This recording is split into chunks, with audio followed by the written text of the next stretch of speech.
Good evening, everybody. Theo the Tuckluck with you here live. Canadian Tire Ice Service at Bell MTS Iceplex. Pregame show, Manitoba Sports Network. Game of the week. Beside me right now, the man, the myth, the legend, Jeff Bartel. We're going to start off with a quick story of how he became involved with the Manitoba Sports Network and how he has that close relationship with our good buddy Glenn Munford. Take it away, Jeff. When I was 18, Glenn invited me to Pembina Valley Twisters camp, and at about the same time, I got a letter from the Kindersley Clippers in the Saskatchewan Junior League, invited me to come try out for them. So I walk into Glenn's office, let him know, like, Glenn, I'll be back in 2 weeks. I got a tryout I got to go to. Went there, ended up signing a card with them, and then bounced around Western Canada playing junior everywhere. And then about 2.5 years later, I got cut from Swan River, gave Glenn a call, and showed up next day for practice. And the rest is history. Yep. So you've gone from small town Kindersley, Saskatchewan, to amazing population of how much in, what's the city again? Forest City, Iowa. Forest City, Iowa. Find that on a map, ladies and gentlemen. Waldorf University, not your Division I kind of school, but how many people are at school? We have 600 on campus and an online population. I don't know how big that is. Amazing. So how did you get from Pembina Valley to Waldorf University? When I was playing for Glenn, my final year there with him, I got a call from the coach down at Waldorf, and he was wondering what I wanted to do in school and asked me a whole bunch of questions, and then finally came out and asked, you want to play hockey some more? Couldn't say no to that opportunity, so ended up saying yeah, and went down there in fall and started school. So this is your fourth year now at Waldorf? Yep. Now we've looked over some of these stats here. I'm pretty impressed. What gets me my eye is last year, 9 goals, 26 assists, but a plus 54. Yeah. And the most penalties, 62 pimmers. Yeah. I mean, how did you do that? I mean, in such a short amount of time. You only played 32 games.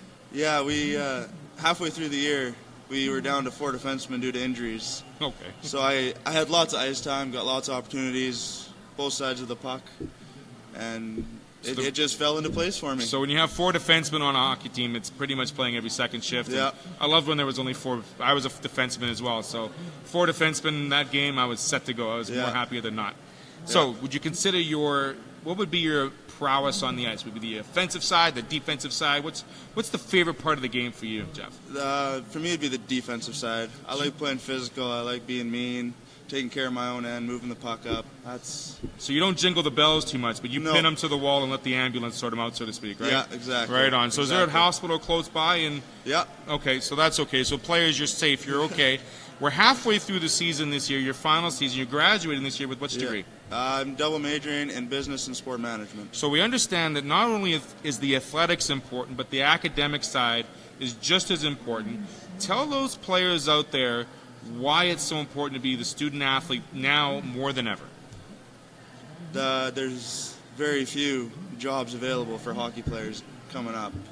There's very few leagues. With the NHL now expanding a team, it helps, but you got to have something to fall back on when the college dream is done, or when the hockey dream is done, I'm sorry.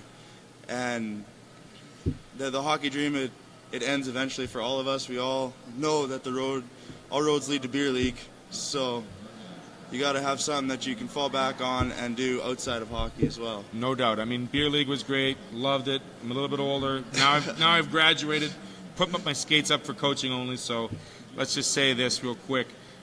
Let's get on the NHL here a bit for a couple minutes. Yep. If you've been watching the Jets, are you watching the Wild? Which team are you watching more so this year on the TV? I try to watch the Jets as much as I can. Unfortunately, with Game Center that we have down there, all St. Louis, Chicago, Minnesota games are blacked out no matter what, just because of regionals. So catching Jets games is a little bit harder. Okay. But I try to watch them as much as I can. I've watched them a lot now since I've been home for Christmas break. So who do you emulate when you play on the ice? When you were younger, I mean, who did you emulate the most when you were on the ice? I mean, my favorite was Paul Coffey, Chris Chilios kind of guys. Yeah. When you were growing up, who were your guys you were like, I want to be just like them? Stevens is probably number one, as with a lot of kids, I'm sure. Yeah, the infamous Paul Correa lights out, and Belton Lindros too, I'm sure. I always tried to model my game after him, be big, physical, mean defensemen that forwards hated going into the corners against. Okay. So now let's really quick touch base on this one.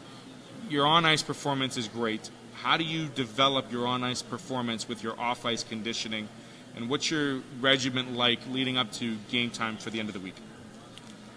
Well, this summer, I'll start here. This summer, I stayed down in Forest City. I got my internship at the bank down there. So I ended up working with the trainers at school all summer long, which really helped get me in shape. And then throughout the week, we have 3 practices, Tuesday, Wednesday, Thursday most of the time, and then Friday, Saturday games. And the big thing is just making sure you get your homework done when you have the time available, because unfortunately our rink is 45 minutes from campus. So we got to have, there's 4.5 hours every night that's just written off because of traveling to practice and stuff. So you got to make sure you're getting your homework done and getting sleep when you can as well, because most of those practices, they start at 8, 9, 10 o'clock sometimes. So we don't get home until 1 in the morning and got 7:30 class. So it's a tough schedule. I know the feeling. Our cooler rink was 35 minutes from campus in Atlanta, Georgia, and I tell you, that was a trek in itself. 10 o'clock practices were not the funnest. No. Now, I got to tell you, in terms of, if you notice something in your own training and your own nutrition and preparation, how you've evolved into the player you are now, and what you are doing now that still allows you to play at such a high performance? Hydrating, biggest cause. As a kid, no, I'm fine, I don't need to drink water. But now that's one of the biggest things I've noticed help my game. Like I said before, proper sleep and nutrition. Just making sure you're getting the meals in at the right times before games, and not substituting it for McDonald's or junk like that. So McDonald's is out. Yeah. Chicken breast, broccoli, and wild rice is Yeah. in.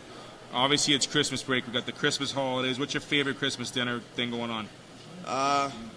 Probably, well, we have a couple family dinners. We got everything there. You got turkey, mashed High in potatoes, protein, yeah. high in starches. That's good. Pierogies, Oh. Typical Mennonite family dish, Forget about it, eh? Yeah. Lincoln and Cadillac set up Yeah. right on. So how long is break for you? When do you head back to Waldorf? Between games is a month and a half. Our last games were beginning of December, and we don't play again now until January 19th, I believe, is our first games. And when does school start for you in January? January 10th. We start practice again on the 9th. Everybody's coming in the day before classes, and we'll get back on the ice. Now, I'm going to also touch a little bit more of your backstory here. I understand you were a player that was never drafted. No. Not by juniors, not by midgets, never played AAA hockey. No. You just kind of worked your way through the system and you were able to make your way. Yeah. What is the one message you could tell some of these kids that, I was never drafted, and I just said, you know what, I'm going to keep going. Yeah. My brother, on the other hand, he had every God's gift to this country, and he was given every light possible. So what do you tell the young player out there, if you don't get drafted, to just keep on going and keep playing through and follow your dreams? Play hard every shift. You never know who's going to be in the stands watching you. You never know who's going to show up to a game and say all of a sudden, oh, let's take a look at this guy and give him a letter, give him a chance, right? My chance came. I broke my arm a week before midget tryouts, my 17-year-old year, so my final year midget, and never quit. I healed from that. I kept going, played midget A in Steinbach, ended up APing for the AAA team, going to a tournament in Calgary, and the Kindersley scout was there. Ended up getting a call from that, and yeah, just kept working my butt off, never stopped. So for all those players out there, work your butt off, hard shift. You never know who's going to be there. Thank you for joining us, Jeff. Thank you for having me. Receiving or delivering for Christmas, what do you rather do? Delivering. Right on. You got any special person you're making a Christmas gift out to? I just want to say hi to my mom and my grandma. They've been probably my biggest supporters throughout this whole thing. So. What a soft teddy bear this guy is. Jeff Bartel, everybody. Thanks for joining us here on the pregame show, the Game of the Week, Manitoba Sports Network. We'll be back after some commercials. The Terriers and the Blues going to be facing off here at 7 o'clock tonight. Stay with us.